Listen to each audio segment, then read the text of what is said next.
అండి అందరికీ. చూడు అడ్డ అయితే మారుస్తున్నా కదండి, అక్కడి నుంచి తీసేసిర్రు. ఏదో చిన్న వ్యాపారం పెట్టుకొని బతుకుదామంటే ఏం చేయాలి, రోడ్డు మీద పెట్టుకొని బతికేటట్టు కూడా అవకాశం లేదండి మాలాంటి వాళ్ళకు. మళ్ళీ గట్టేసారం వెళ్ళే రోడ్లనే యువతలు బాదుకు పెట్టానండి. కొద్దిగా ఎన్ఎఫ్సి పక్కన సిమెంట్ గోదాం ఉంటుంది, ఎక్కడైతే పెట్టానండి. మరి చిన్న వ్యాపారం చేసుకొని నేను ఉంటుంటే కూడా అక్కడ కూడా తీసేసిరండి. వాళ్ళు ఓనర్ వాళ్ళు అయితే రోడ్డు కూడా వస్తూనే ఉంది, రోడ్డు కానీ అట్లయినా తీసేసిర్రు. ఏదో చిన్న డబ్బండి చూడు పెట్టుకొని ఉంటుంటే కూడా వాళ్ళైతే తీసేసిరండి. ఏదో చిన్న వ్యాపారం పెట్టుకొని ఉంటున్నానండి.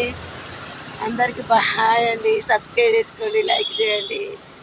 గట్కేసారి రూట్లో ఇటు రండి, ఎన్ఎఫ్సి యూతలకి తక్కువ ఇస్తానండి సీట్ కార్లు, అందరికి రండి.